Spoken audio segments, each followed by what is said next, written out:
there's a baby in the background. This is Corey, and this is the O The Anthem podcast. Good afternoon, everybody. It's Rob. Welcome to episode 203 of the O The Anthem podcast. And no, we still have no special plans to celebrate. It is 8:32 p.m. Pacific. That makes it 11:32 p.m. Eastern. And O The Anthem is live from coast to coast. Yes. Only not live. Broadcasting from the hashtag OTALA studios, high above the 110 freeway in beautiful downtown Los Angeles, California. And welcome to the show. Yep. Thank you for joining. Thank you for sharing. Thank you for everything you do. We have a special guest today. I want to get right into it because his time is valuable and it's way late in the East Coast. Of course, it absolutely is. And of course, it's Oscar time this Saturday or this Sunday. So who else would we bring on to talk about the Oscars but our favorite movie critic? Jim. Oh, me? I thought you were going to be like the ghost of Roger Ebert. And I was excited. I was like, when's Ebert's here? He's on That's after crazy. You. Sorry. Yeah. No. Thank you. He's our second favorite movie critic. Oh, okay. Yeah. Well, I'm okay with that. That's cool. Thank you. It's good to be on. You know? It's been so long. You haven't been on since we've been in LA at all.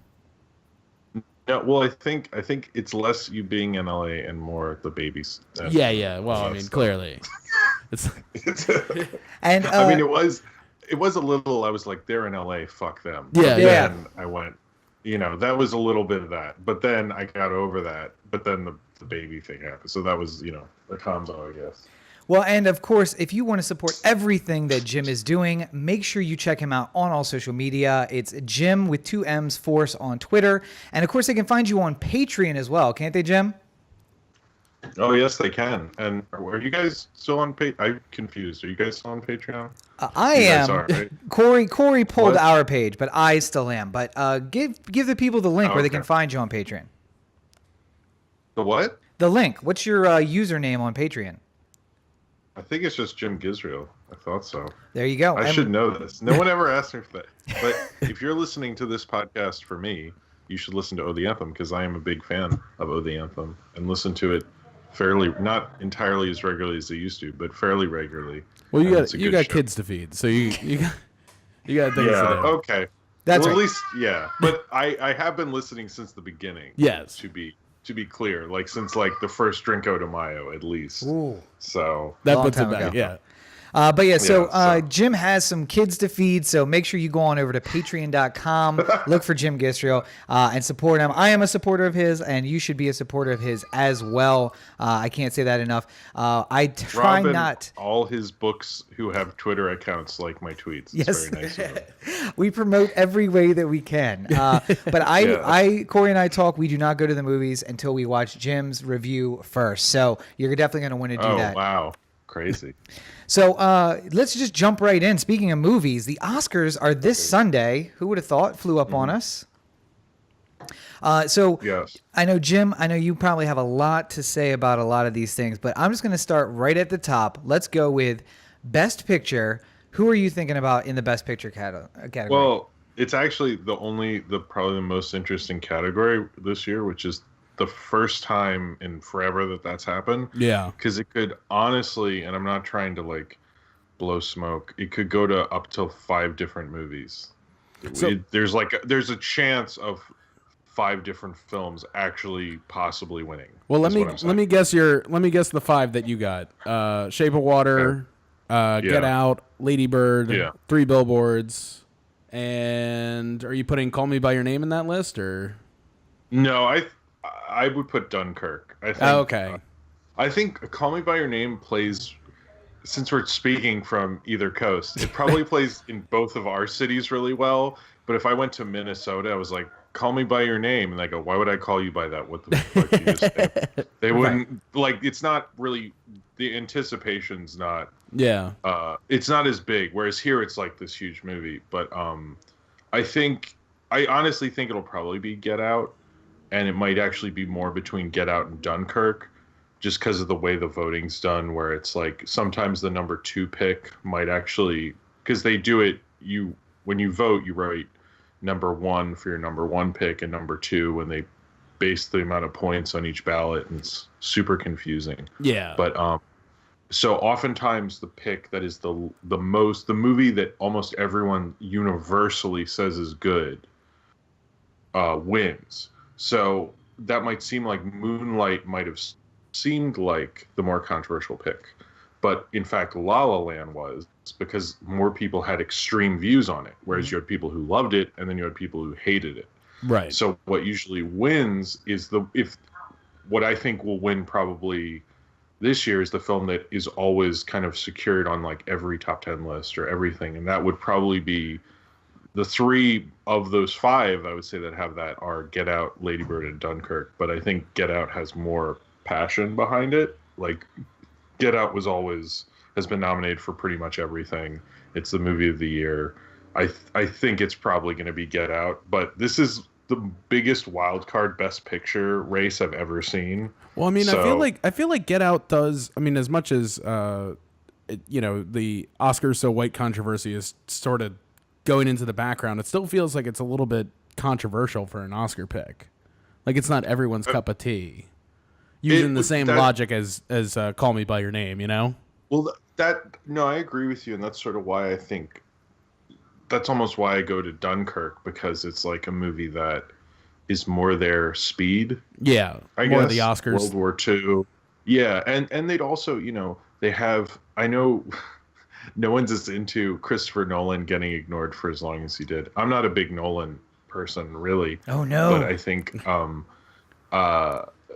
think that might play into it, and they might go like, well, because Oscars, they don't like horror movies very much right. at all. And Get Out is kind of an out of the box pick, but I think there's just too much writing on it, writing for it this year, and it seems like that's just kind of the atmosphere, I'd say. But that's why I'm like maybe Dunkirk.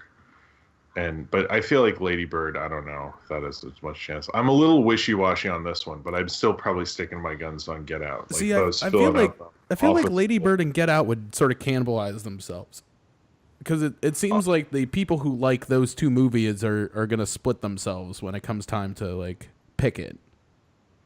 That's a good argument. I would say that. I mean, I would say if you're feeling that way, then I would say Dunkirk. Yeah. But I don't think like Three Billboards, I actually don't think would win Best Picture. Well, I mean, it feels like the backlash against it is really starting to mount. Yeah, and I think that goes into my like why La La Land lost. Mm-hmm. Yeah, is because it's not that La La Land itself isn't a controversial movie at all. It's just that the reception is mixed. And I think Three Billboards has that, and that's not going to help it, Despite right. being set in the middle of the country, it still is appealing to the two coasts and not necessarily everybody. Yeah, that's true. It's not, and I actually think what a lot of people have said, it's more of what Europe feels Middle America's like than what Middle America's like. And right. I think that probably doesn't play very well in Middle America. We can all agree that the Post has no reason to be here, though, right? Like, I don't. I mean, I like the Post actually, but I mean, I don't know. I think that seems to be the narrative most people. I was gonna say Darkest Hour, which I've avoided seeing this whole Oscar year. Oh, I'm so upset. Why? Have you seen Darkest Hour? I did. I when I was at home during Christmas break and nothing was going on, I saw like a ton of movies that I never probably would have seen, and Oldman's performance of Churchill was fantastic. That's definitely an old Oscar performance, though. Like, that's the type of thing that the Academy would really like. The old Academy? Back. Yeah, the old Academy.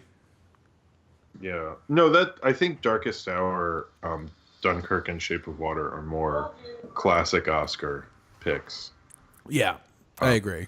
But no, I mean, in all fairness to Darkest Hour, I haven't seen it. It's just like anytime I have a choice of like anything else at Darkest Hour, I pick anything else. So. That was our Coco. And anything else, by the way, when I say anything else, I don't mean the Woody Allen movie from 2003. I mean like other activities. Yeah. Just like other movies. Just that to are clear that out. up, I didn't want people to think I was just re-seeing the worst Woody Allen movie. Yeah, no, we've had the same thing about Coco actually over the last few weeks. Like every time we're like, you know what, let's go see Coco, and then we'll scroll through movies and be like, wait, we didn't see that. Let's just go to that instead. Yeah. Well, Coco's not. Although I love the song in Coco quite a bit, I think it's an amazing, really great all-timer movie song. The movie is pretty average Pixar, and so it's like I remember the song very well, but that movie kind of just came and went for me. It's like, but I know some people love it, but I kind of am the same way about Coco, but I'm sure like my daughter will make me watch it a million times in a couple of years. Probably a thousand just times wait for in a that. row. But I did see it, but I see every Pixar like the day I can. So right. Yeah. So going with your pick, are you going to stick with Dunkirk? Or are you going with Get Out? What's your official pick? I'm probably gonna stick with. I guess as we're talking, I'm kind of between Get Out and Dunkirk. But what are your guys' picks? I'll probably say Get Out, but what are your guys' picks? I'm curious. See, I feel like under the logic that it might get voted a lot as not just a 1, but maybe a 2 as well, and push itself up is Phantom Thread. I really, Whoa. it's a really weird, controversial pick, but for some reason, I just feel like there's this. I was listening to a podcast today where they were talking about we should wait 5 years before we award Oscars. So they were breaking down the 2013 Oscars, and the whole time they're going like, how the hell did everyone miss The Master? Yeah. Like, how was this so criminally underappreciated at the time? And I feel like there's something about like Paul Thomas Anderson and Daniel Day-Lewis where it's just sort of like it's sticking in the back of people's minds a little bit. Like, I'm hearing a lot about it.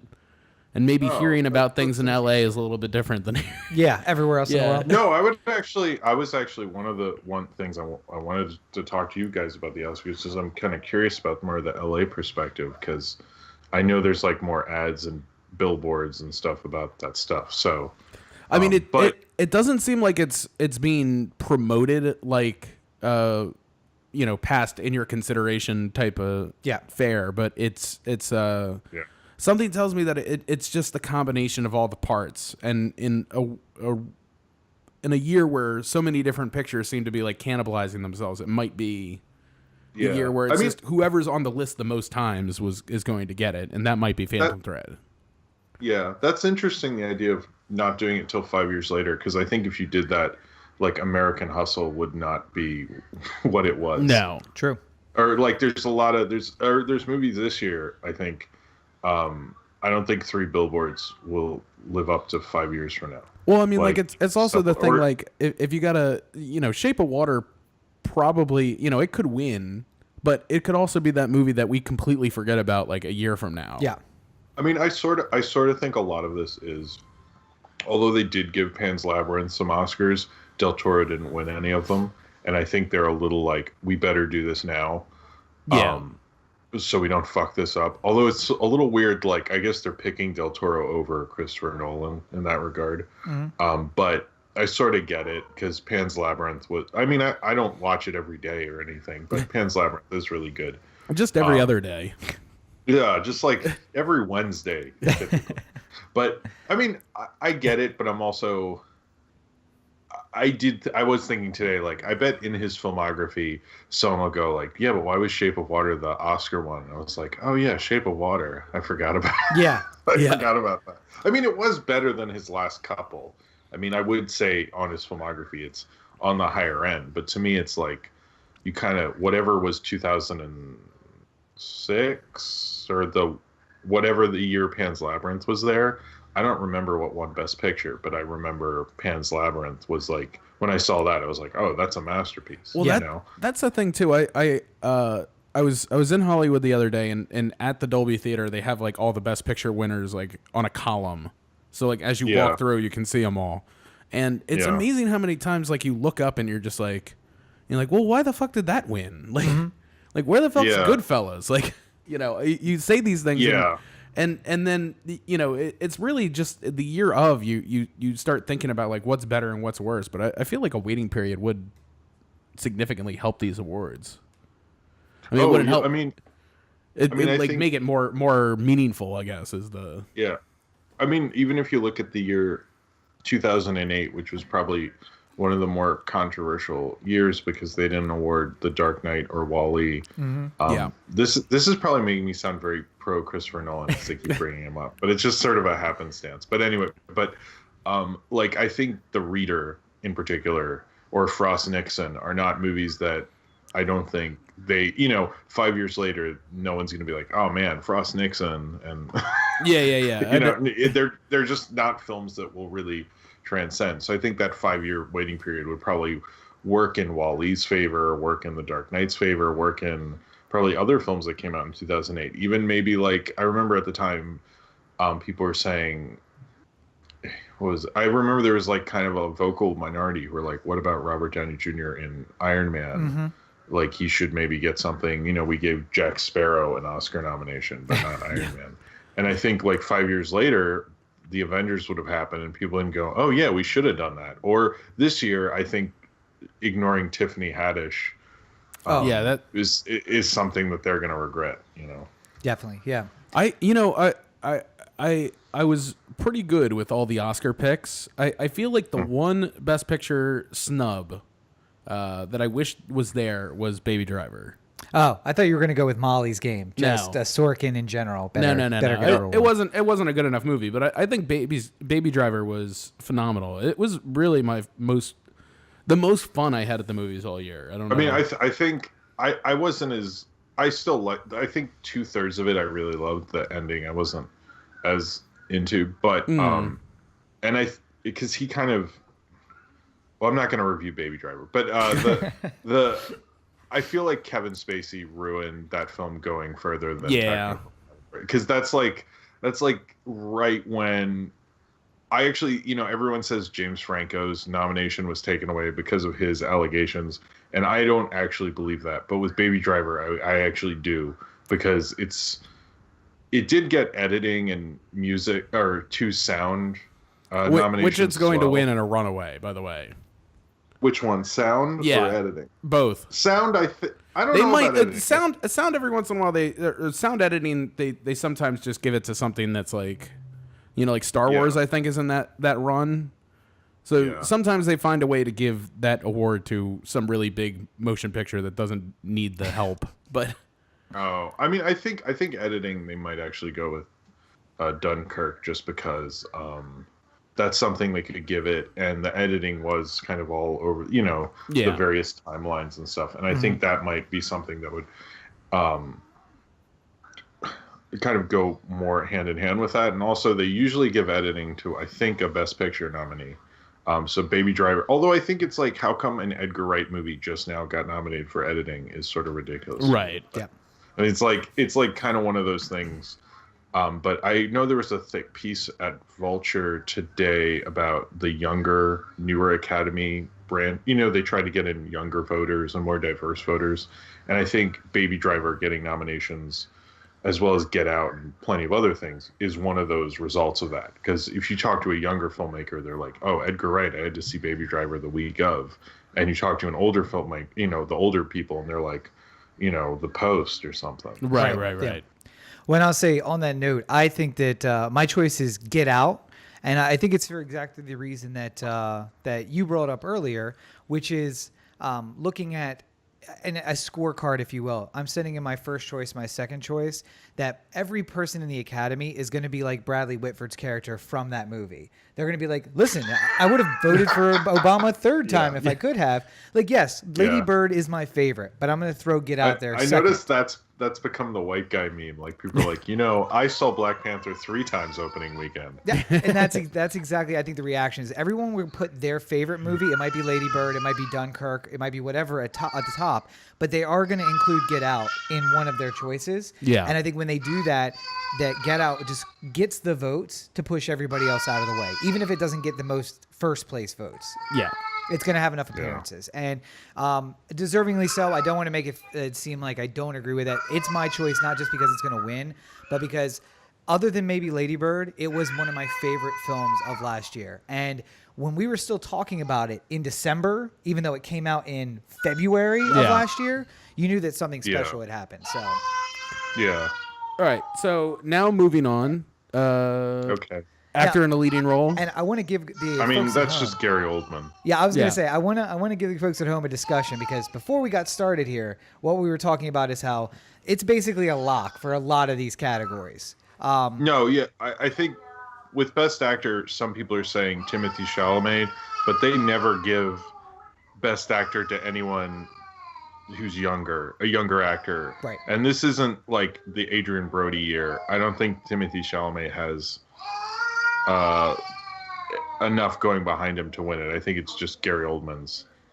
There's no one else really challenging him. You don't think point. Daniel And Gary Day-Lewis? Oldman also is an actor's actor who's never won. He's playing Winston Churchill. There's like too many things that he's ready to win for. And as I said earlier, he did an amazing job as Winston Churchill. I knew going in that it was Gary Oldman. I forgot it was Gary Oldman. And midway through the movie, I'm like, who is this? I recognize the eyes, but that's all. And then it clicked in like 3/4 of the way through. And I'm like, he did an amazing job with the character. Yeah. But you don't think Daniel Day-Lewis has a chance to be a spoiler here? On his retirement tour? No, I don't think so, because they've given him the most Best Actors ever. And Gary Oldman, that helps Gary Oldman more, if anything, because they'll go, Gary Oldman, there's not an actor alive who doesn't take Gary Oldman seriously. Right. And I think that the fact that he's such a big actor's actor kind of helps him, because I'm sure he's at Q&As going like, well, I've never won. Remember me in Sid and Nancy, remember me in, all these other films. And then they'll go, oh, I can't believe he's never won before. So. Right. Well, okay, so I hear Gary Oldman. I'm seconding the Gary Oldman. Corey? I mean, I think Gary Oldman's going to win, but if my vote would be for Daniel Day. Giving him the swan song? Oh, yeah. No, I mean, if I was going to vote personally, I'd probably go Daniel Day. But the only person that's a little weird in here is Denzel, but I think they nominated him because they feel a little bad about last year. And they want to avoid the and the 5 white nominees are so no, they really do. Oh wait, no, Daniel Kaluuya. Yeah, they got Daniel Kaluuya in there. That's too. right. Yeah, I forgot about that. Well, anyway, so we're locked in on Gary Oldman. Moving on then to actress in a leading role. I'm assuming that you're going to say Frances McDormand has this locked up. Yeah, Frances McDormand all the way. Yeah, she's won every award show that we've watched or talked about. She's won, and I mean, I don't want to say that she. But I mean, that's the same way with for all the 4 acting awards across the board. Because I mean, we've gotten Sam Rockwell, we've gotten Allison Janney, we've gotten Frances McDormand, and we've gotten Gary Oldman pretty much all the way through. So here's my question for you, Jim. Corey and I have argued a lot that Meryl Streep got the nomination because she's Meryl Streep and not because she did anything particularly good in The Post. Well, I think it's. I mean, I don't think she was bad in The Post, but I think it's part that she got it for being Meryl Streep, and it's part because she got it for working with Steven Spielberg. Yeah. I think it's like kind of a two-hander, but she does she got an Oscar nomination for working with Wes Craven. So I don't think they're going to be, It doesn't, she probably honestly did get it for being Meryl Streep, but I think it was a little the Spielberg thing. So here's a question though. Who would you, and Corey, I want you to think about this too. Okay. If you had to take her out and put a 5th in, who would be your replacement 5th? Oh, God. I'd have to think about that one. Yeah. I mean, is there somebody else? No, I think part of the problem is that it's very top heavy. Mm-hmm. I think between the other 4, I think you could make a reasonable argument in most years that all of them deserve to win, either Saoirse Ronan or what's her face? Margot Robbie, Sally Hawkins. I love Sally Hawkins in Shape of Water. Yeah. I just think it's a really loaded top 4, and then kind of whoever the 5th is, it doesn't really matter. Right. Because I don't think there's another performance that I can think of that really breaks through the same way. I'm sure there is one. I'm trying to think now, but if I come up with one, I'll get back to you. But I mean, I feel like that it would have been better served to give it to like they did for French actress. I can't remember her name now. They did the one from Inception, another Christopher Nolan movie. Yeah, it's all Christopher Nolan all the time. Yeah, it's all. No, actually, I'm surprised The Rock didn't get, because he was really good in Jumanji. And no, wait, Jack Black. There we go. I solved it. Jumanji, Jack Black. Because he plays a girl in Jumanji. Right, yes, yeah. So transitive properties. Sure. Yeah, exactly. Or they could have gone, to be honest, maybe this is a bit, I haven't really put like a ton of thought into this, but I would say like they could have actually gone Gal Gadot, and people probably would have been into that. If you're just going to throw a nomination, like just say, if we're just going to nominate Meryl Streep forever for no good reason, why don't we just like nominate someone who did a performance that most people really loved and just do that one? And I think, I think that actually would be a good pick. Is because the public would love that. Yeah, and for getting nominated. I would say that if I had a fifth, and again with the context that we're just gonna throw somebody in there, I think Gal Gadot did something amazing for women in her performance in Wonder Woman, and isn't that really? It's the Academy's looking at great performances, but us as non-members of the Academy yet, we're looking at it as being that actress in a leading role, not necessarily the way that you performed it. I think she did a great job, but it was an action movie. But she deserves some accolades for that. I would also maybe make a argument for Vicky Creeps in Phantom Thread. Okay. Oh shit! Yes, that's actually in action. I mean, like I feel like if you're doing the scales, like her and Meryl both have arguments to be made, but right. I would. Well, I think it would represent more to her career than like Meryl. I don't think at this right. point. I mean, I liked Meryl in that movie. I wasn't blown away by it though, and I thought Odenkirk and David Cross did way better in that movie than anybody else did. Yeah. No, those were good. All right, so we're here with the Frances McDormand party going for actress in a leading role. But again, just as a quick aside, I would vote for Saoirse if it was like my choice. If you had your ballot. If it's my ballot that I'm sending in, I'm giving it to Saoirse. So 10 years I imagine that Frances McDormand would win it. Yes. So skipping on down to actor in a supporting role. Is this one of yours that's also a lock?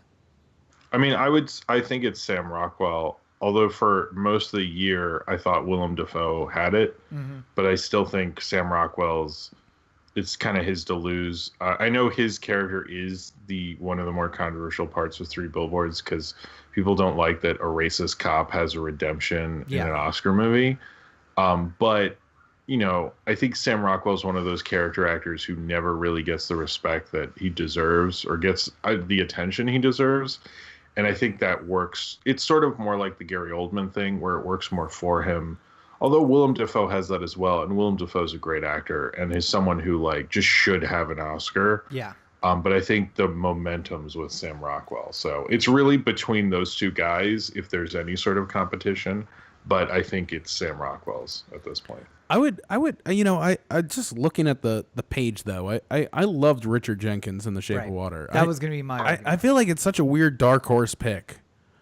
No, he is good in it, but I don't think they're going to give it to him. Yeah, I don't know if there's enough to overcome it, but I'm saying like it.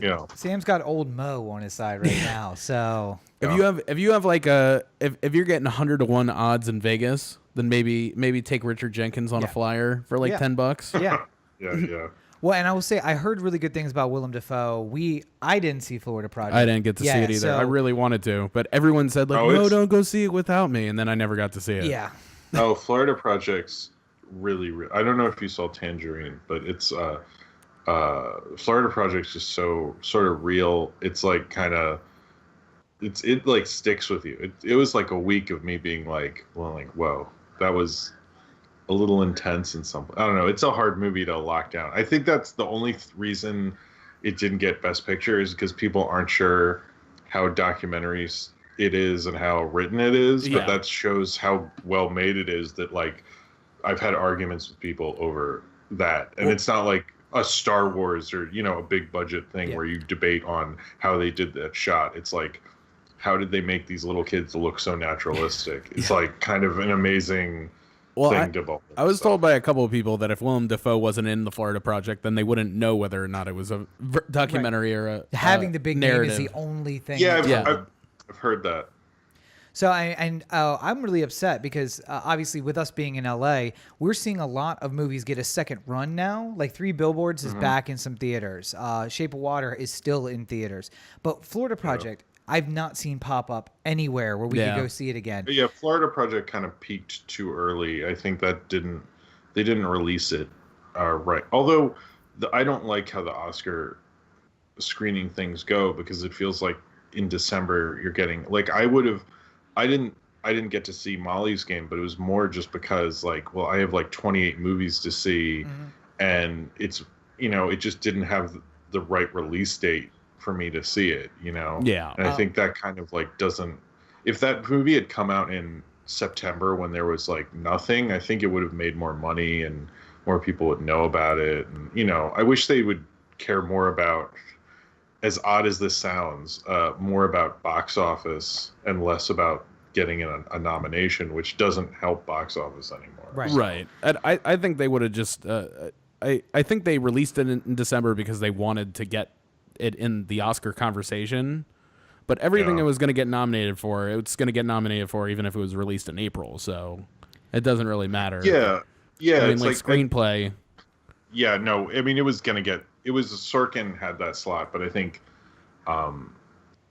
it just doesn't, it's not really worth it. And since getting that nomination doesn't give you that box office boost later, then it's sort of pointless. But anyway, I'm getting into real quick, just because I thought about it, I feel like now the snub is Jessica Chastain for Best Actress and not Vicky Creeps was a good one, but Jessica Chastain was really good in that. Well, and I would say, Jim, you should check out Molly's Game.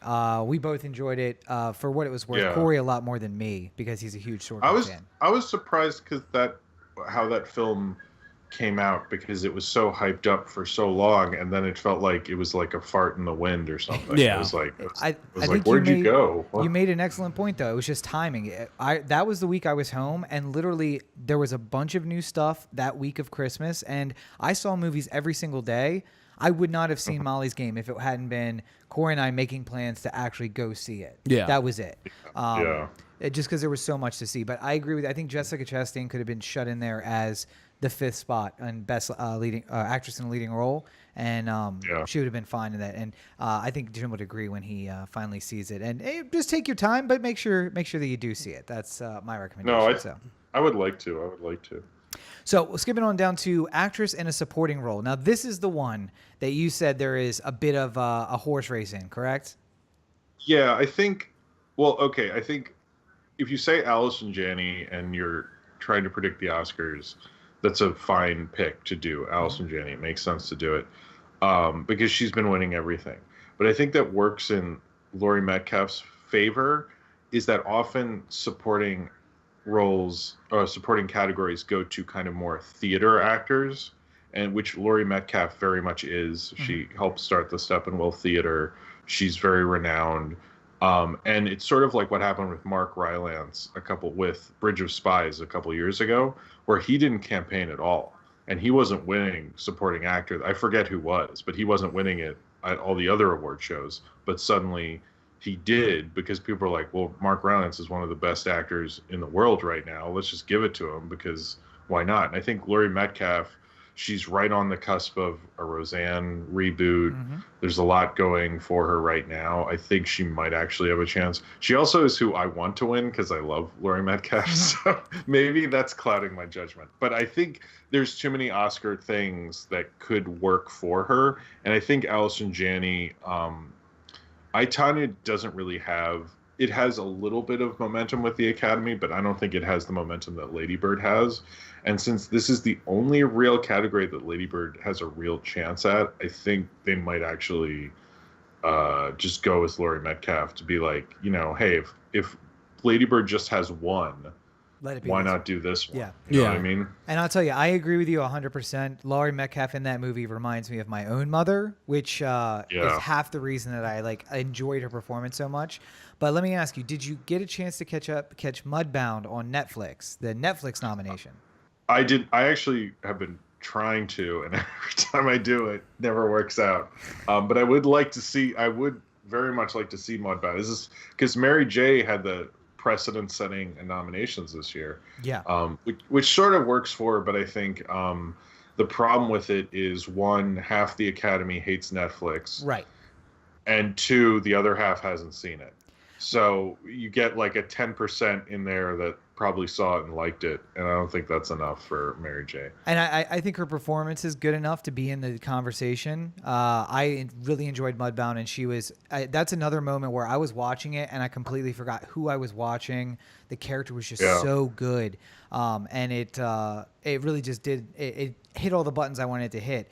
But then when I start talking to people about it, they're like, was that in the theater? I don't remember. And I'm like, no, it's Netflix. You can watch it literally at your house. And the problem is, if you can watch everything you want on Netflix, why would you choose this long, slow, great movie, but it takes a long time to get there. And the Academy has basically just said no to Netflix and Amazon for the most part altogether. So I feel like there's no argument in picking anybody but Allison Janney in this. I love Laurie Metcalf. I think in any other year she'd be a runaway, but I feel like the mo is too much for Allison Janney. She's got too many awards, and when I walked out of that, I was like, Allison Janney's winning an Oscar. You did, yeah. So I mean, I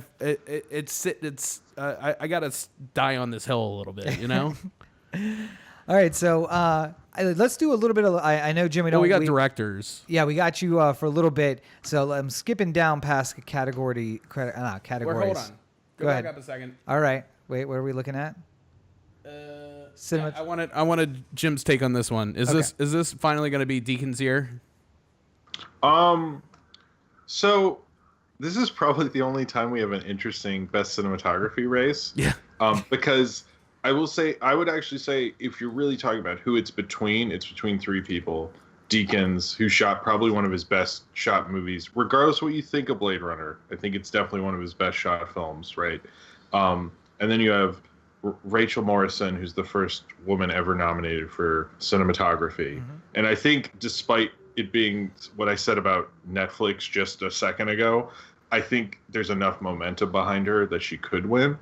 And then third, who no one's really talking about, but they should, is Hoyt van Hoytema, who did shoot Dunkirk, but he's the DP who kind of burst onto the scene because he shot Let the Right One In, and he's a great cinematographer. And I think it's really Deakins to lose, but Deakins also did a ton of interviews towards the end of voting, was saying, like, I don't really care if I win. I'm sort of secure in my place in my career. It doesn't matter that much to me. I mean, after 20-some nominations without a win, that's something that you probably say to yourself all the time. But it's like, I think with Deakins, it's like to me, it's like Oscars sort of missed the boat so many times with him. I mean, some of his nominations aren't my favorite shot films of his, but others, I'm like, how could you have turned down like Skyfall? Like, how could you have turned down all the Coen Brothers stuff he did, or O Country for Old Men, or No Country for Old Men, and all the other films it's just like too many well-shot films, or The Assassination of Jesse James, or, it's just like ridiculous to me at this point. Yeah. So, but Blade Runner is like so gorgeously shot. It's kind of like the point where it's like, okay, guys, you either do this or you just stop nominating him forever. Since Leo but won. I think Rachel Morrison, also what works in her favor is she shot Black Panther. Yeah. And I think there's so much love for Black Panther right now, and that she's the first one. I think I'm honestly kind of split, but I still sort of think it might be Deacon's year, but we'll see. I think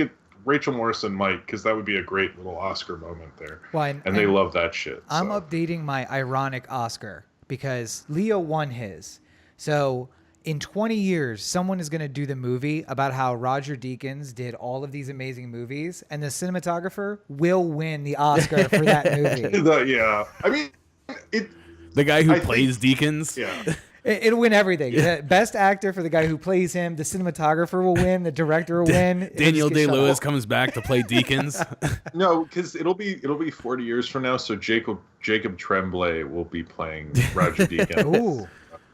But I will one side note. Mudbound, again, I agree with you that I think that they'll snub the actors, if you will, but it was totally beautiful. It was shot amazingly, and Rachel has a little bit of momentum of her own now because of Black Panther, but I think that she deserves to be in the conversation. It's unfortunate for her, I think, that this nomination came in a year that once again people are saying, when are we going to give Roger Deakins? When are we going to give him his Oscar? It's also, if you were going to just base, I haven't seen Mudbound, but I haven't seen it, so I shouldn't talk shit or talk any praise or anything. But it's also sucks that he put out one of his best shot films. Yeah. Like, it's just, Blade Runner, like, is gorgeous. Like, it's just he got to do everything he wanted to do cinematography wise. It's just amazing. But I would have given it, I'm surprised they passed up Sicario. I was like, come on. Like, how could you, some of the shots in that, what he did with the framing is just like amazing. But, Wait, sidebar, Jim. In that movie, is Benicio del Toro actually waterboarding the guy, or is it something else? Oh, I thought he's I never thought about that. Really? Do you know about this controversy? What do you think? Do you think he was butt chugging? No. He was forcing his dick in the guy's mouth. Because if another brilliant shot, then why have the water jug? That doesn't make sense. So he brought the water jug in. There. Wait, listen, watch it again. Watch when they pan away from Benicio down to the water jug. You're going to see the lid is still closed on the water jug, and it's full. Oh, that's disturbing.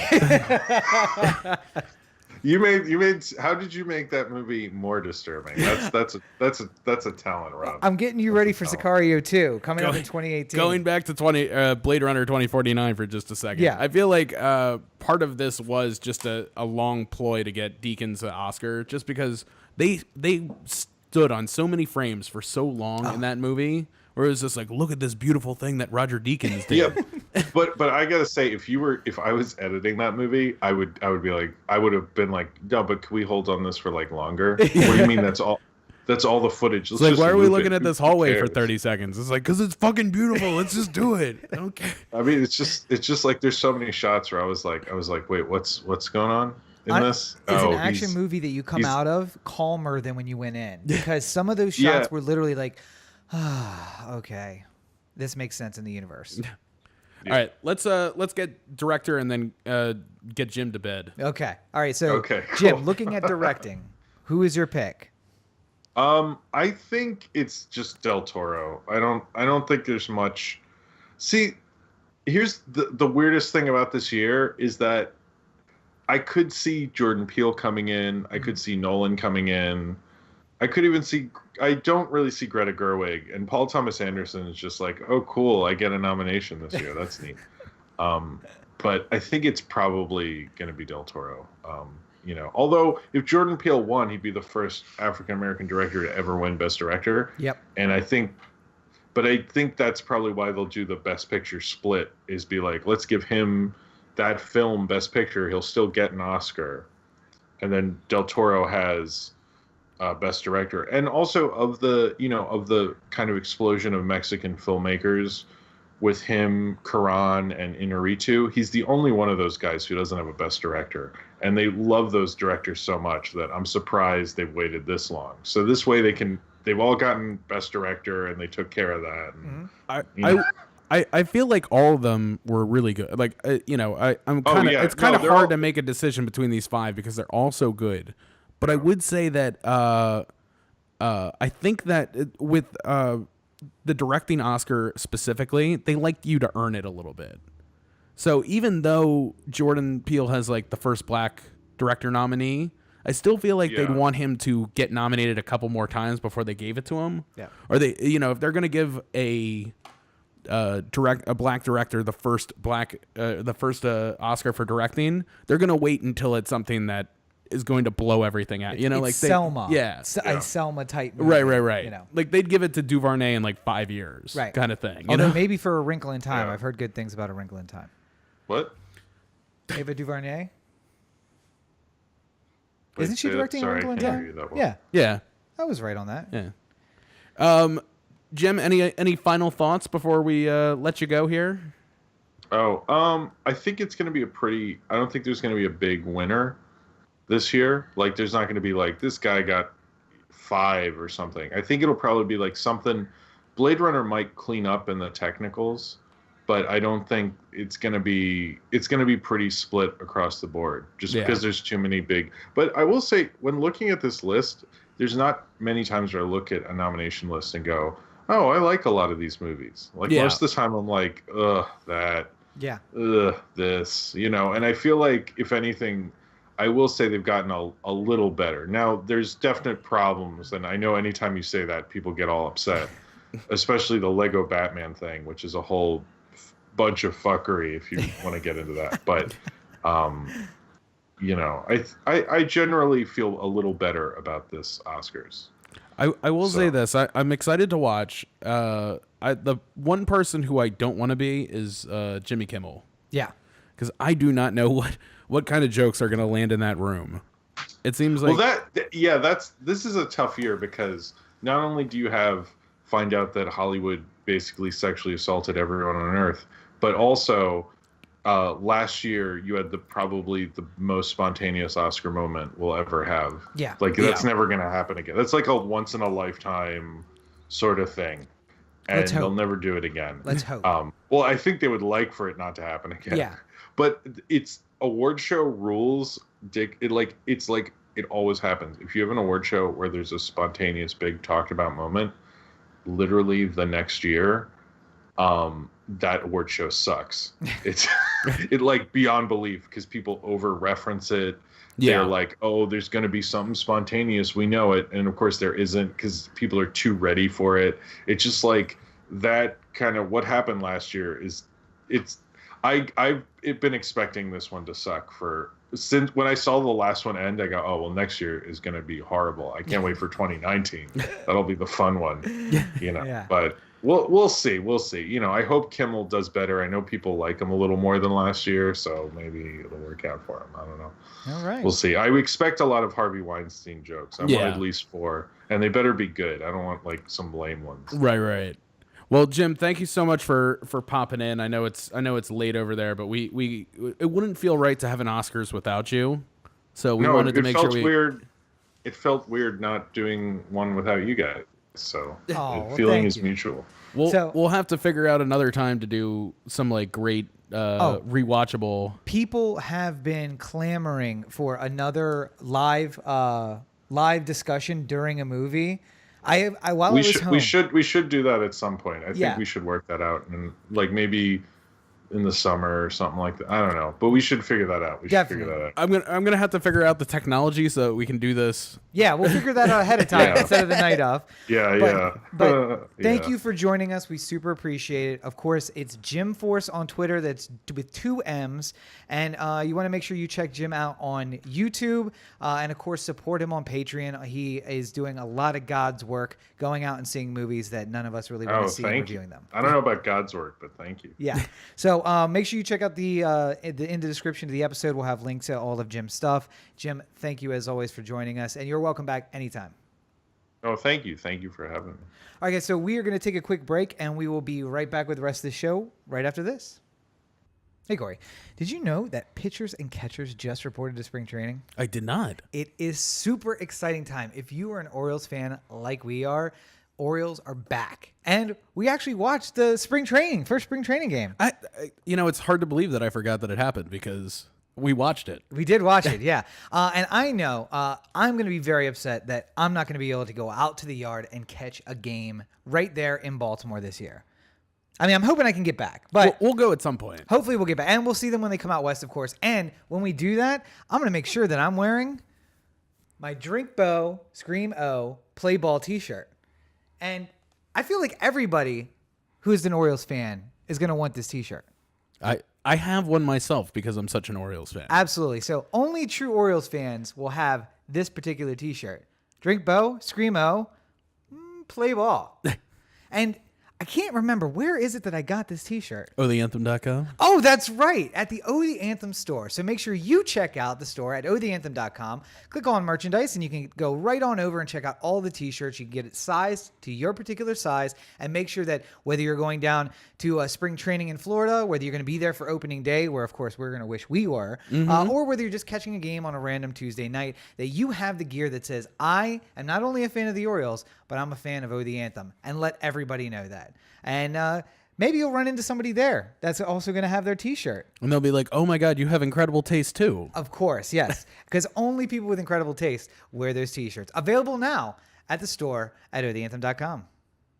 And we're back.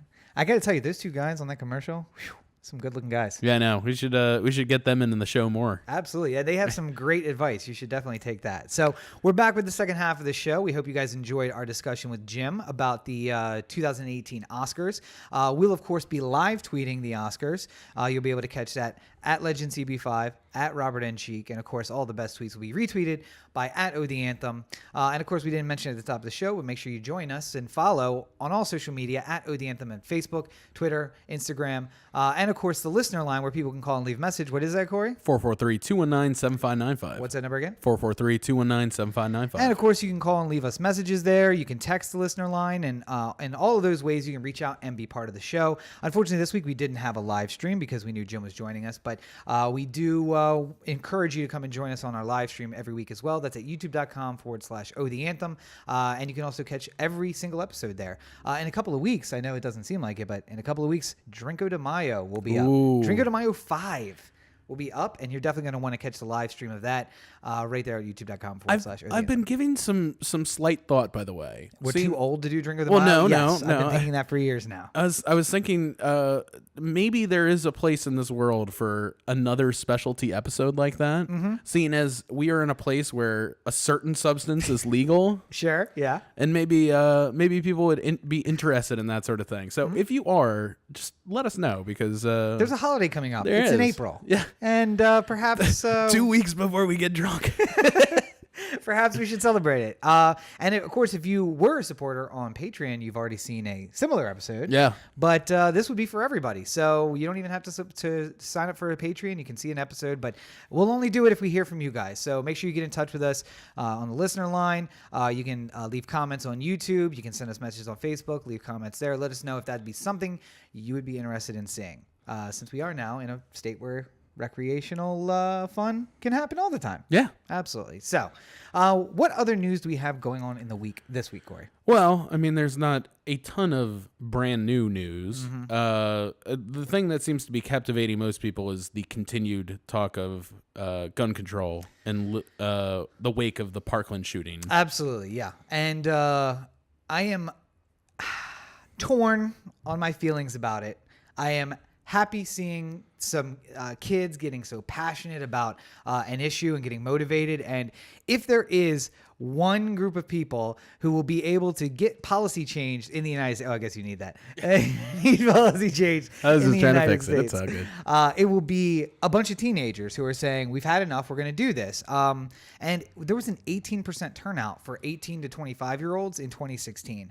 I have a feeling 2018, that number may be different. Yeah. We may see not something like what the senior citizen vote is, which is upwards of 60% of senior citizens go out and vote.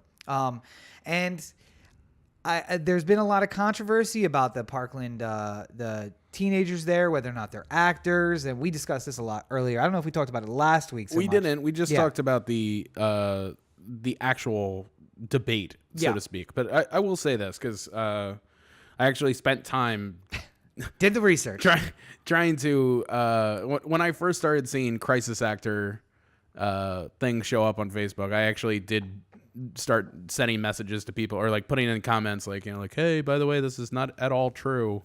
You probably don't want to be putting this stuff on your wall. And then the part that this is, I think, the major part of us not being able to come together as a people is like, if I put something out there that was incorrect, and then somebody told me, like, you know, like, hey, this is wrong. Like, you made a mistake. I would, put something out there that says, like, hey, sorry, I didn't know that what I did was wrong.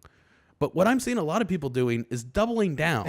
Like, I just don't, it's not like, I get why people think that there's like this humongous conspiracy where we pay actors to act like shit is going wrong so that things can change. And I'm not saying that doesn't happen on occasion. But things don't change. These aren't changing anything. Number one. And number two, anybody who's ever, I work in film. So anytime you try and get 40 people in one place at one time, it is the fucking worst ever. Yeah. If any of these people are actors or coming in to try and make things happen, they are whoever is coordinating this whole thing has a place in Hollywood. They got a future. They Yeah. have a future in Hollywood, clearly. Because we all aspire to make large crowds act the way we want. Yeah, So, and I think one of the biggest impacts thus far has been that the NRA is losing support left and right. And full disclosure, there was a time in my life when I was a card-carrying member, paid member of the NRA, and I would still be a member of the NRA because I think that much like Corey would love to be a member of the Republican Party, but they don't necessarily represent his personal beliefs right now, I would say the same thing about the NRA. I heard something very interesting that I never thought about prior to this. I was listening to 538 last week, and they brought somebody in who sort of did the history of the NRA. Yeah.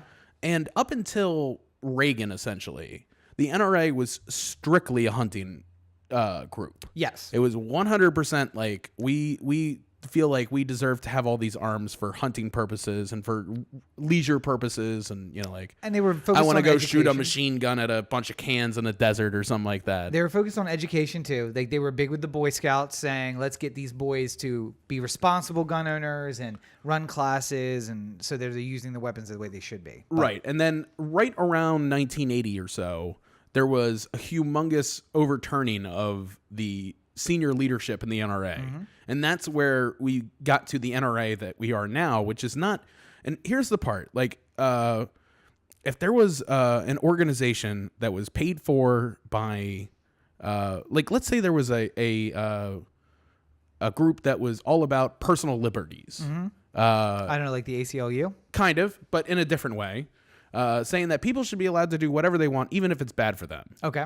And The smoking lobby? yeah, and that group was paid for by all the smoking, Yeah. all the tobacco companies. Yeah. And it's just like, it's like we completely ignore the fact that the NRA is a lobbying firm for the gun manufacturers. Yes. Like, the reason why they're saying, like, hey, let's arm teachers with guns is because they want to sell more guns, Right. not because they think it's a great idea. They just want to have more guns purchased. Yeah.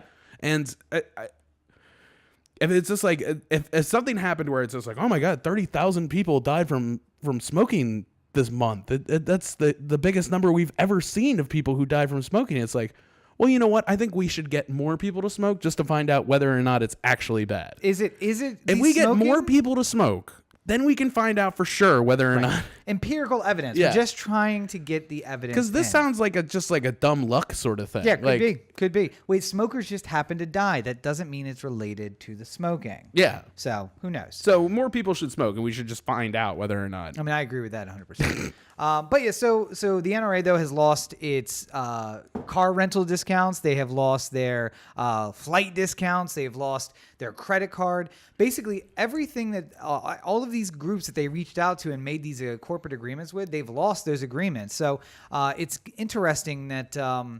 Again, something that Democrats specifically, the left in general, have been trying to do for the last 20, 30 years since Reagan, a group of teenagers out of Florida looks like they're going to be poised to take that over. See, but I at the end of the day, it's not. It's like if every single day when I woke up, you viciously beat me nearly to death. Yeah. And I stood up to you, and after many, many times trying to get it to happen, I stood up to you. Yeah. And then instead of just getting beaten nearly to death every day, I just get beaten slightly every day. Mm-hmm. Like, I wouldn't say to myself, like, oh, wow, great victory. I'm only getting beat less now. I would, no, you got to stop this. Like, if I don't give a shit anymore about what any of you people have to say about your guns. That's basically where I'm at, because I don't need a fucking gun.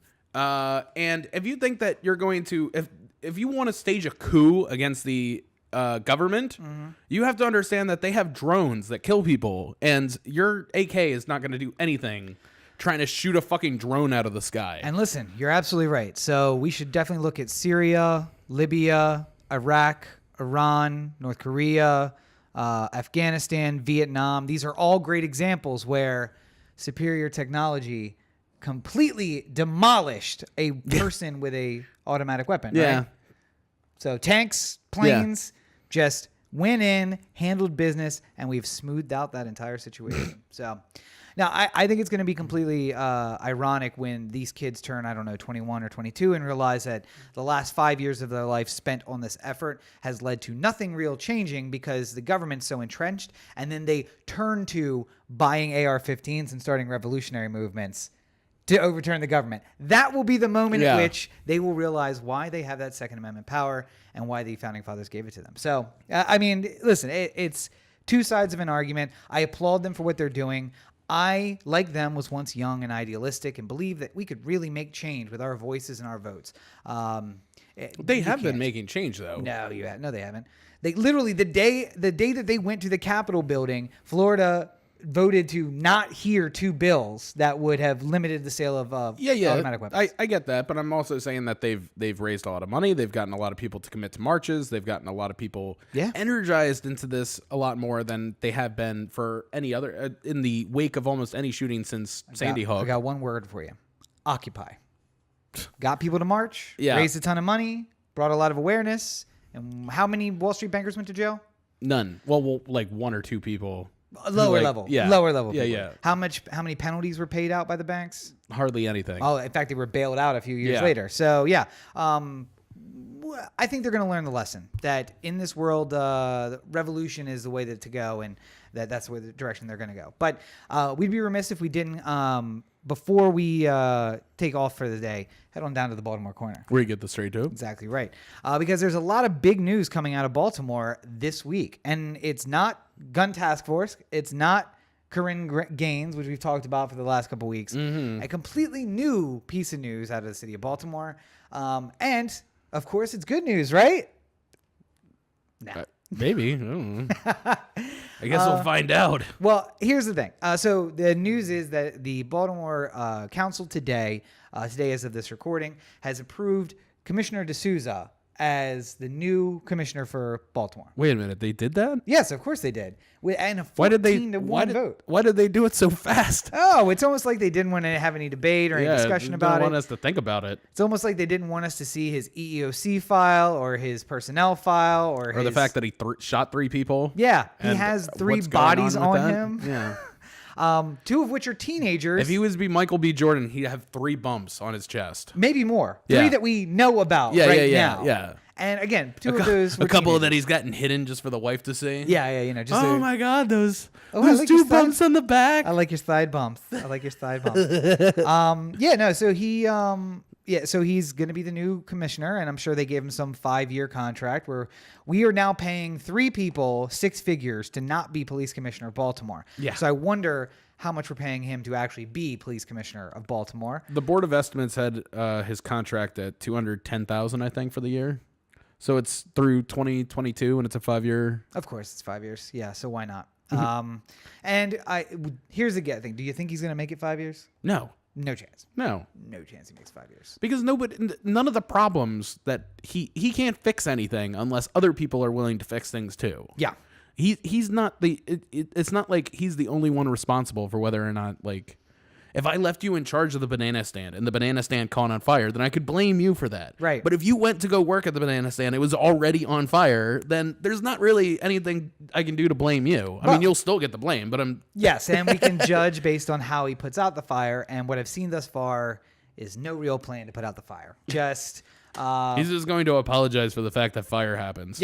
Yep, and try to keep other people away from the fire. That's really just let it burn, but we'll keep other people away. And of course, this was passed over the vehement objections of local citizens of Baltimore. I think they took 2 hours of public comment, and there was not one positive comment on his behalf, and yet still 14-1 he passed. Ryan Dorsey, I think is the name of the lone dissenter. The lone dissenter who said that he could not in good conscience vote for a man who had been a part of a corrupt police department for 30 years and then act on his interview day as if he didn't know any of that was going on. Right. But the public comment didn't matter, and the fact that he didn't release his EOC report, which apparently has him sexually harassing at least one of his underlings while he was a lower level, like a major or a captain or something. They didn't release his use of force history, which shows that he's shot at least 3 people, 2 of which are teenagers.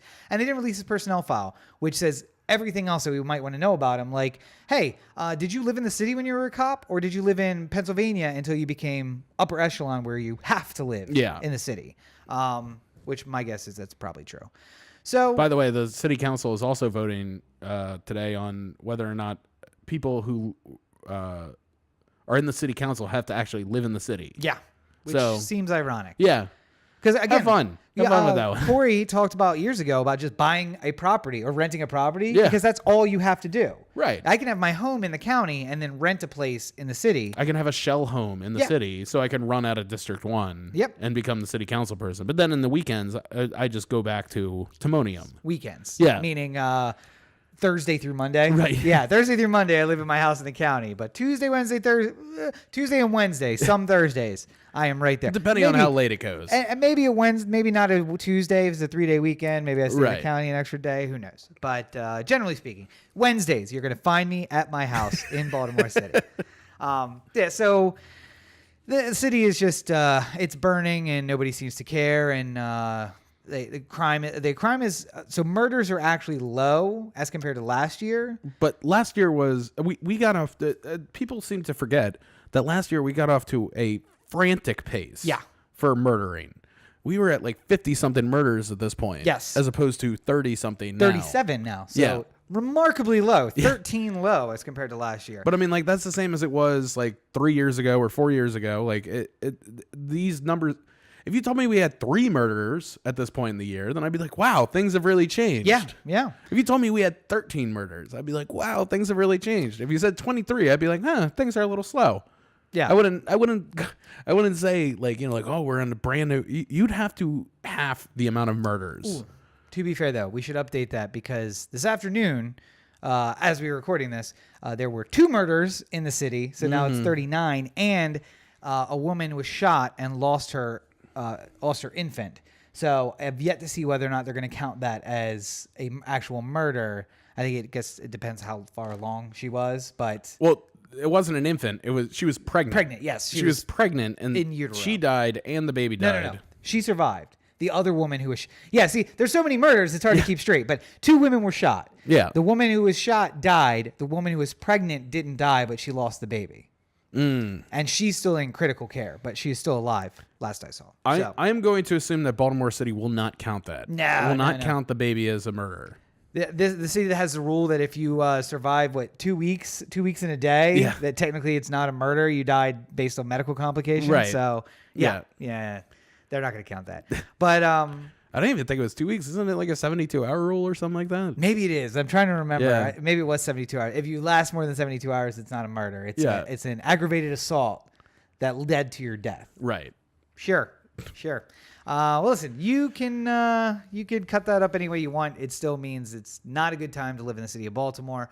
And I have nothing but sorrow for the people who came out and said, we're voicing our opinions. We don't want this guy to be commissioner. And hey, we're okay if you postpone this vote, get some more information, and then come back. But right now, no, let's not do that. And the council said, up yours, Baltimore. We don't live here. We don't have to deal with it. And I mean, every Wednesday. But other than that, we don't live here. And I also like how Pugh, like, she can't. How fucking. Catherine Pugh is basically, this is going to be a deep pull. A real deep pull. Here we go. But do you remember the episode of The Simpsons where Mayor Quimby's cousin is accused of like beating the butler to death or something like that? The guy who worked in the caterer. Isn't he supposed to be Roger Clinton? Right? Quimby's cousin is He's supposed to be like a Kennedy type. See, but I thought he was like stupid and slow, like Roger Clinton. No. No? Am I thinking of something else? Okay. No, he was definitely like more in the Kennedy style. Yeah, Quimby's a Kennedy. I remember that. I thought I remembered like Roger Clinton style. It's kind of like a Joe Jr. type of thing. Yeah. But anyway, we find out throughout the course of the episode that Quimby didn't actually do anything.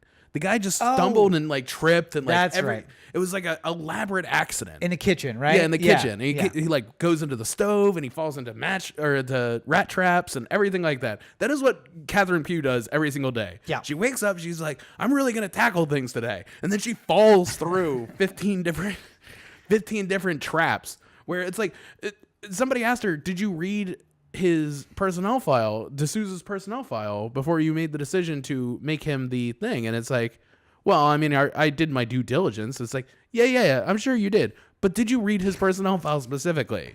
And then she was like, no. And then later it's just like, of course I did. Right. After everyone's like, what the fuck are you doing? Why would you say no to that? You don't know you're supposed to say yes to that? Oh, okay. But yeah. The fact that she's managed to survive this long is shockingly dumb. Like, I can't. She's insulated. It's just... You go out there and say whatever. It's Trump. She is Trump in the city of Baltimore. Yeah. You say whatever you do whatever ridiculous thing, like yelling at a 10-year-old instead of taking him to school, and then your people cover for you and they spin it, and enough people are buying it that you get by, and you get 14 members of the Baltimore City Council to vote for your nomination, despite the fact that he seems completely unqualified and not the right person. I think that real quick, just legally speaking, is throwing a tomato at an elected official, like, yes. Still a crime. Still a crime? Still a crime. Oh my God. And in fact, you could probably get an enhancement because of it. They treat it like a hate crime because it was politically motivated. Right. So, yeah. I was going to say, I feel like everyone, I mean, you could do they can't arrest all of us type of thing. Just get all the Baltimore block people. Throw them tomatoes. Get all the West Wednesday people. Well, the problem though is just have them stand out in the War Memorial Garden and just start hurling tomatoes at literally everybody but Ryan Dorsey. The problem is that once that plane's up flying around Baltimore again, they'll be able to track everyone back to their home, and then it'll just take time. I can't believe that there's people actually saying that they should. Bring that fucking plane back. I get that the biggest when I read that story when it originally came out, I was so angry. Yeah. Angry about it. I was thinking about going down to City Hall and just causing a fuss until I got arrested. Well, and if you didn't get arrested, they still track you all the way back to your house so they know where you are. But yeah, no, it's people who are scared and they're looking for an answer. They see me going back and it's just like, he's getting close to the county line. I don't think we can keep following. Follow him. I want to know where he lives. But no, it's people who are scared and they're looking for any answer. And the answer, let me, spoiler alert, answer. Not the airplane. Yeah. Not De Sousa. Not giving up your basic civil rights is number one step to not ruining what we have going so far. And if they bring back the plane, the answer to that is whenever you go somewhere, anti-aircraft missile. Well, yes, that would be optimal. Stinger 88 missile is what you want. I'm not much for the guns or the NRA or any of the people who like the guns or the NRA. Mm-hmm. But I do like the idea of just taking out the stupid fucking plane as it flies over top the city. Sure. I feel like if it goes down enough times, they'll learn. Well, alternatively, if you keep setting the plane up there, like every month you have to launch the plane again because the last one was shot down. Eventually, by September, they'll stop launching that fucking plane. Alternatively, if you don't want to shoot it down, just realize you have to leave the city and then re-enter the city on a different roadway, and that way you're safe. So I would shoot the plane down, and then I would also fire off some fireworks that spell out messages like "Go fuck yourself, pew." Or you could just put chafe get another plane to fly by with the message on the back. Go fuck yourself, pew. Yeah, that's probably a recipe for a disaster from the guy who doesn't want to take up arms and overthrow his own government. I don't understand. Can you fly a plane that says "Go fuck yourself, pew"? Yeah. Who's gonna stop you? We should just have that fly around the city hall all the time. It's like $6,000 for an hour to fly that plane. We should start a Kickstarter. I can't get you to start a Kickstarter to make a movie, but this is what you're willing to cross the line and make a Kickstarter for. Ridiculous. It would make really good promotion. Oh, the anthem says, "Go fuck yourself, Mayor Pugh," and just have it fly around for a couple days. Well, it'd be like all the times where when the butthurt Chargers fans, not to say that they didn't have a point, but the butthurt Chargers fans were putting up billboards right outside of the the StubHub Center, going like, "Dean Spanos doesn't fucking care about you," and shit like that. Well, let me ask you this. Yeah. Where would people find other promotions by O The Anthem? Hold on. This is a tough one.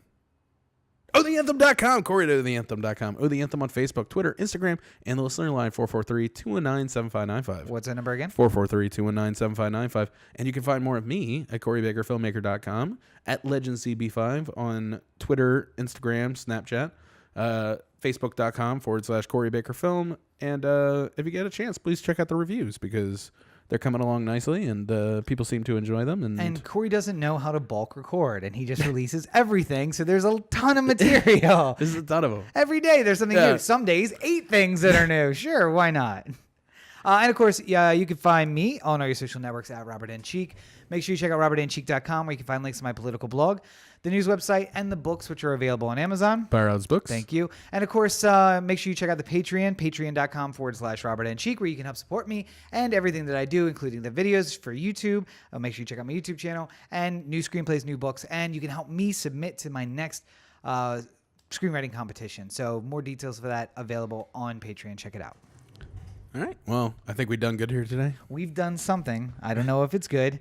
But as always, you're listening to the O The Anthem podcast, part of the O The Anthem digital network. For Corey, this is Rob. Join us on Sunday for live streaming or live tweeting of the 2018 Oscars. And have a great week, everybody. Fuck yourself, Pew.